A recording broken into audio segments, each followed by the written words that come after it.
On-cam, siya ang masiglang kapuso twin actress na hinahangaan natin. Pero off-cam, marami nagtataka kung ano nga ba ang tunay na lagay ng kalusugan niya. Lalo pat madalas mabalitang hinihimatay daw ito ng dahil sa pagdadiet. On-cam, naging hit sa mga fans ang naging tambalan nila ni Alden Richards dahil na rin sa kakaibang chemistry nila.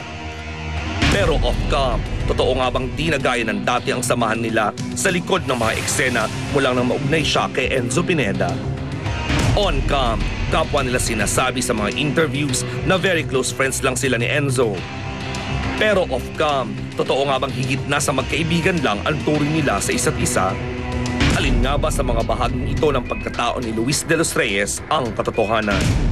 Handa na kaya siyang aminin ang tunay na kwento sa likod ng mga issue? Ngayong lie detector na mismo ang husga kung truth or lie ang mga sasabihin niya. May cameraman o wala, isa lang ang payo ko sa'yo, Luis. Don't lie to me. Pisto ka naman deny. Pag tinanong, don't tell a lie. Kung nagkakabistuhan na, ba't umi-etching pa? Yes or no lang ang sagot, pero huli-huli ka. Shake it sweet. Pull your head down to your feet. Pisto ka na, wag ka na mag-deny. Pag tinanong, don't tell a lie.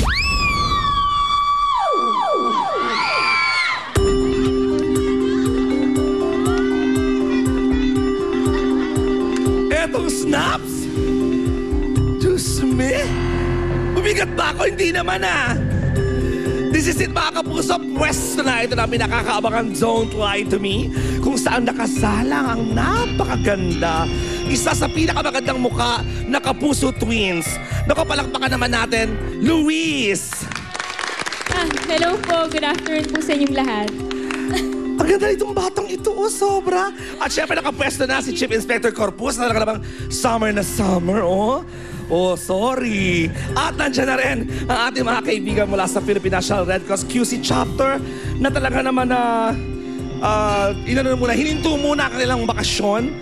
Ayan, para lamang matulungan tayo rito kung sakaling ako'y tuluyan ng himatayin o hindi na ako masarap nitong snaps sa pag-ikot-ikot ko rito mamaya at pagtapon-tapon sa akin.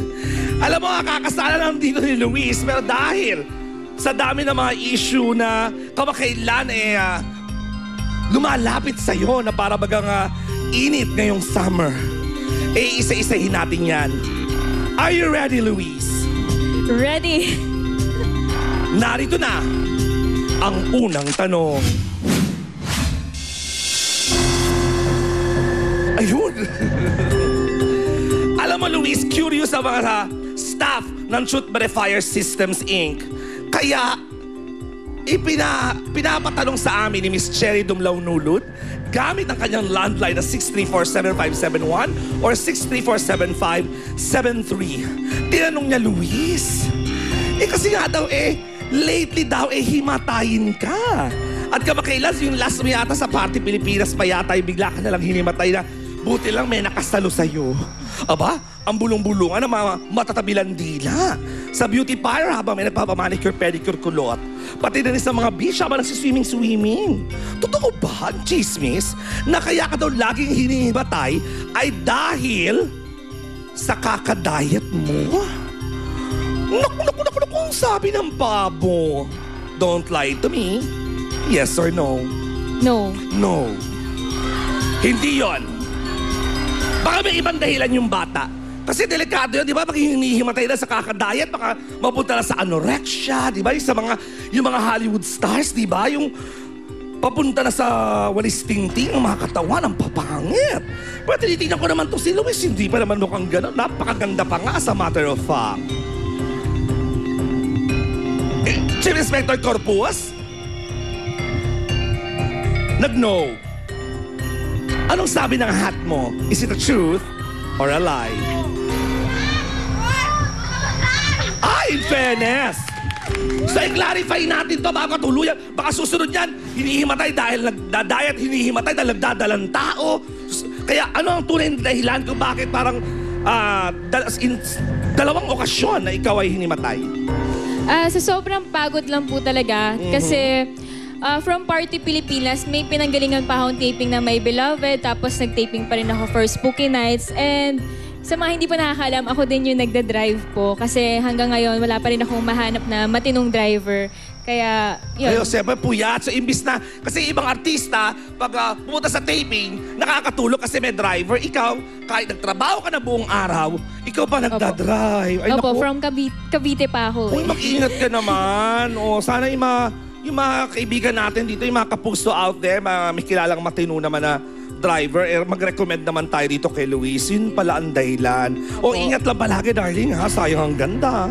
Opo. Well, anyway, tingnan natin kung hanggang saan ang ganda mo. Dahil ito na ang pangalawang tanong. Ayun. Alam mo, Luis, gustong malaman ng staff ng Villa Concepcion Wet and Wild Waves Incorporated, ayan, sa Pandibulacan yan mismo, na pati na rin ng mga staff ng El De Vera Catering Services sa Santa Maria, Bulacan. Gusto nilang malaman, nagkasama kayo ni Alden Richards sa mga projects. Tama ba ako? Sa kayo rin nagkasama ni Alden sa Alakdana. Di ba siya ang iyong collab team doon? Opo, Alakdan. Correct. Pero, ngunit subalit na tapat. Hanggang ngayon ba sa Beloved sila pa rin magkasama? Opo. Kami pa Ay, rin. naku, sabi ng pabo, ha? At may promise pa daw kayo ni Alden sa isa't isa na kayo ang magkaka-love team forever, silang dalawa. Makakalain mo, no? Pero ngunit subalit na tapat, nabawasan na daw ang inyong closeness dahil, o simula, nang nalig sa'yo si Papa Enzo Pineda. Oy, naku, Luis, don't lie to me. Wala ba akong tanong? Sorry, pasensya, Summer. Totoo ba na nagkakailangan na daw kayo yun ng collab team mong si Alden ngayon dahil kay Enzo? Naku, don't lie to me. Yes or no? No. No, di sila nagkakailangan. Siguro, pag sa taping, chichikahan pa rin sila. Kasi, Day, may ibang lab team, ha? Pagkakat ng direktor, magkahiwalay na tent or dressing room. Hindi nag-uusap. Naku, minsan madudulas na ako, magsasabi na talaga ako rito kung sino yan mga yan. Iisa-isahin ko pag uminit ang ulo ko. Pero napakatabis naman na no ang sinagot ng dalaga, Chief Inspector Corpus. Is it the truth or a lie? Ay, truth! Okay. So, ano na lang ang reaction ni Alden na magka-love team kayo pero ikaw ay nalilig kay Enzo? Di ba parang kung ako yung lalaki, parang, naman pare, ba't naman ganyan? Ka-love team ko yan eh. Para ka naman nakakalalaki. Ganun yun eh, di ba? Ano sinasabi niya sa'yo? Actually, friends naman silang dalawa eh. So, walang kaso sa amin. And may usapan kami na kung sino man kunyari, meron kami magustuhan na hindi yung isa't isa, sasabihin namin. So, yun yung para naging pledge namin sa isa't isa. Sa bagay kasi iba din kasi yung rapport ninyong dalawa ni Alden na kahit hindi sila mag-girlfriend-boyfriend sa tunay na buhay, may kilig, di ba? Opo, sobrang komportable po kami sa isa't yun isa. yung term na inahanap ko pa. Kaya hindi ako makomportable dahil hindi ko maisip ang word na komportable. Nakakaloka. O in fairness sa'yo, mape-perfect mo yata, Tingnan nga natin kung mape-perfect na napakagandang batang ito dahil ito na ang huling tanong. Ayun. Gusto mo yung headache lang? Headache-headachean. Tinatanong, Luis, sa mga chismosang... Sino nga chismosang cameraman namin? Nila Bogart. Si Bogart ba may birthday ngayon? Sino ba si Bogart dito? Ayun, nasa dulo. Ayun, happy birthday. Ayun, may hawak ng crane ba yan? Ang tawag dyan? Kami, happy birthday, Bogart, pare. Tinatanong ni Bogart mismo. Siya mismo, ha? Tinatanong din, nakikiintriga na rin si Mr. Boyson ng La Carmela de Boracay. Kasi, lately, as in lately, very close daw kayo ni Enzo Pineda. At madalas kayo nakikita, nanonood ng sine, lumalabas, nagdi-dinner. Naku, ang sabi ng pabo. Kaya naman ang bulong-bulungan ngayon ng mga matatabilang dila. Lahat talaga habang nagsiswimming sa beach, sa Boracay, ito ko pinagchichismisan noon. Naggali akong Boracay, gaya akong Batangas. Habang lumalangoy, yung isang muntik ng malunod, kakatanong ng tanong na ito.